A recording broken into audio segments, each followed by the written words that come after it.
face pack को जदि आम 7 दिन कंटिन्यू लगेबा आम स्किन बहुत मतलब व्हाइटनिंग हो ब्राइटनिंग हो जोटा आम निजक विश्वास हेनी जहाँकि आप फेस नहीं खाली आप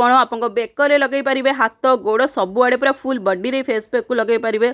7 दिन कंटिन्यू को लगातु देखिए आप स्किन केते मतलब ब्राइटनिंग हो बहुत शाइनिंग आप निजे लगेले तार तो इंस्टांट तार ग्लेसटा देखिपारे किंतु आप पूरा कंटिन्यू 7 डेज लगातु देखिए बहुत बहुत बढ़िया रिजल्ट देखा मिल जदि आपण मो चैनल को एत पर्यटन सब्सक्राइब करना आगे जाकि सब्सक्राइब कर दिंतु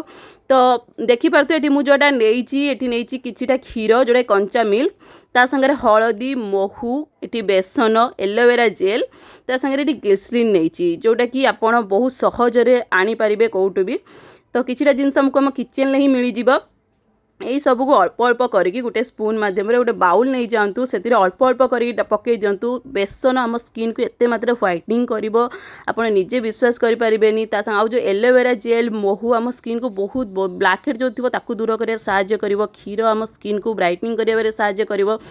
तो यही सब जिनस को आपको भल भाव में मिसई नबार अच्छी गोटे बाउल नहीं जातु तादेह अल्प किसी पकईकि अल्प अल्प कर जी आप दरकार आपड़ एकाथर स्टोर तो करें तो से अल्प किसी नहीं भल भाव गोटे पेस्ट बनई दिंतु तो जमीक सबू जिनस सबुथ मिसवा दरकार तो भल भाव में आम पैकटी हो जाए रेडी जोटा कि देखिपे तो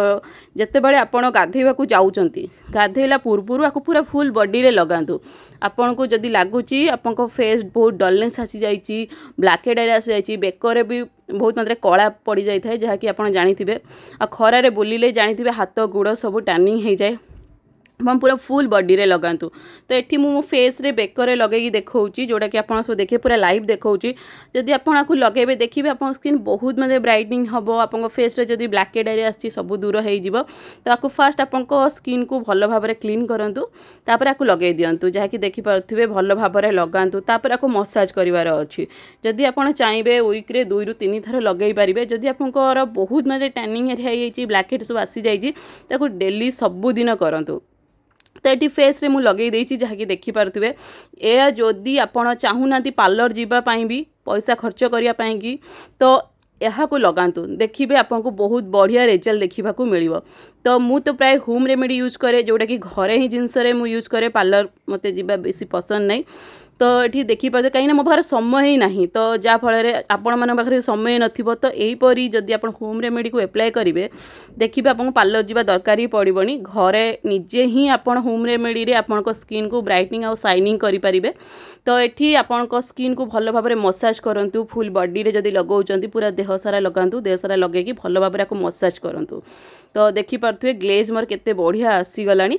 तो जोटा कि देखिपे ताकू भल भाव में लगे कि समय छाड़ी दिंतु तापर आपको वाश करके मुझे देखा केते मात्रा ब्राइटनिंग देखा स्किन आप निजे लगेले जानीपारे तो जदि वीडियो देखुंत एत पर्यटन कमेंट भी करूना कि आपड़ लाइक करना मो वीडियो को तो आगे जाके लाइक कर दिंतु तो देखंतु पूरा क्लीन हो जाइए बहुत मत तो बहुत बढ़िया फील होची आपण माने भी निजे ट्राई करंतु आ जदि आपको वीडियो भल लगे आप फ्रेंड्स मान सहित भी मो वीडियो को शेयर करेंगे जिते आप निजे न लगे थे तो आप निजे जानीपारे तो जोटा कि मुझे कहूँ यही सब जिनस जोटा आम किचेन में मिल ताकू निजे ट्राई करूँ मत कमेंट करूँ जदि आप समस्त वीडियो भल लगुच शेयर करूँ तो ये देखिपे स्किन केते मात्रा रे ग्लेज करुच्ची जहाँकि आप देखिपे आप सामनार अच्छी तो आपको जदि वीडियो भल लगुच